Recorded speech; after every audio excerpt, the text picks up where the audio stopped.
And Jesus said, "A grapevine has been planted outside of the Father, and since it is not strong, it will be pulled up by its roots and destroyed." Friends, I'd like to share a short story with you with these words from Jesus in mind. Maplewood, a small town tucked between rolling hills and an old set of railroad tracks, was the kind of place where time seemed to stand still. The church bell still rang at noon, porch swings creaked in rhythm with the cicadas at dusk, and Hazel's Cafe, paint peeling but always warm, was the place where everyone gathered. The town had two reputations: one for kindness, neighbors helping shovel snow, farmers sharing crops, children bringing cookies to the nursing home. The other was for its grapevine, not the one growing on fences behind people's homes, but the one in Hazel's Cafe, where stories, half-truths, and rumors took root and spread like wildfire. A missed mortgage payment? A boy caught drinking behind the gas station? A young mother seen talking to someone who wasn't her husband. None of it stayed hidden for long. One spring morning, as the smell of biscuits drifted from the kitchen, a traveling preacher came into Hazel's. His clothes were simple: faded jeans, a worn jacket, and his face was lined with years of dust and sunlight. He carried nothing but a weathered Bible. He sat at the corner table near to the so-called grapevine. The usual group was there, trading whispers between sips of coffee, and they noticed him, of course. Strangers never went unnoticed in Maplewood. "Morning, preacher," one man called, half teasing. "You passing through?" "Yes," the preacher said with a soft smile, "but maybe the Lord has me here for a reason." He opened his Bible and in a clear voice spoke. "A grapevine has been planted outside of the Father, and since it is not strong, it will be pulled up by its roots and destroyed." The room grew quiet. Hazel herself stopped wiping the counter. "Now, I see you have a grapevine here," the preacher continued, glancing at the group. "It's alive and it grows quickly. But tell me, does it feed anyone? Or does it choke the heart of your town?" A woman folded her arms. "It's just talk, harmless, always been that way." The preacher leaned forward. "Harmless? Gossip is like planting weeds in someone's garden. It spreads, steals the sunlight, and leaves nothing good behind.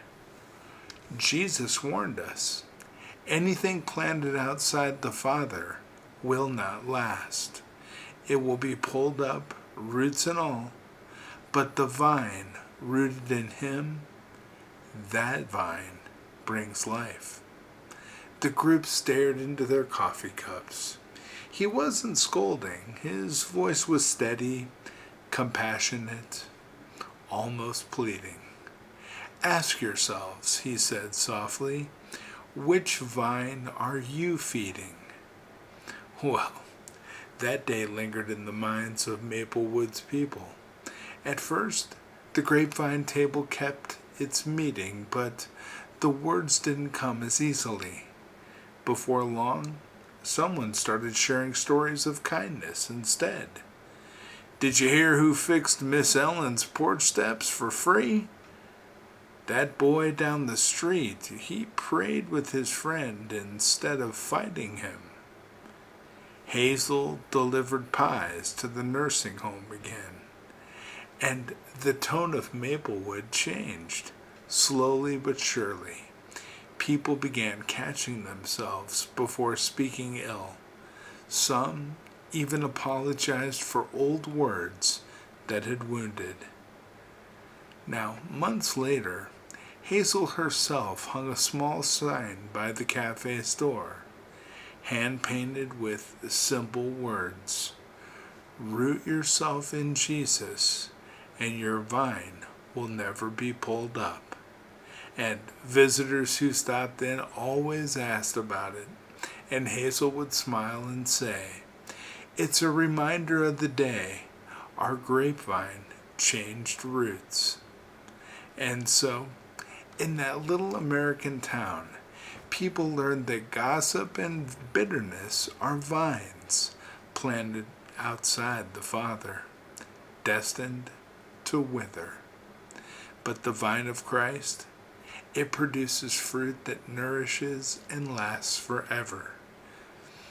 My friends, this story shows that the words we plant, whether gossip or grace, grow into vines that shape our communities.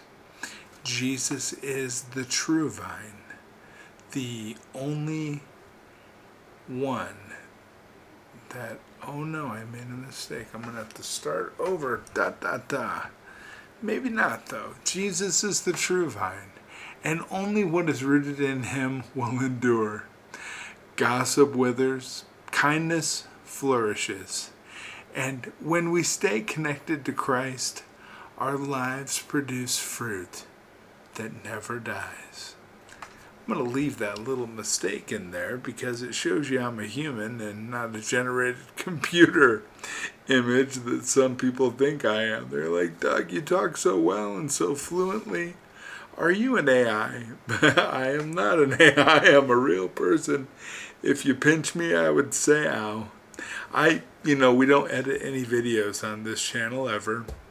And normally if I made a mistake at the end, I'd start it all over and tell it to you again. But I think we're both on the same page on this one. Saying good things is the way to go. And supporting each other with positivity, that's all we talk about here. So friends, God bless you.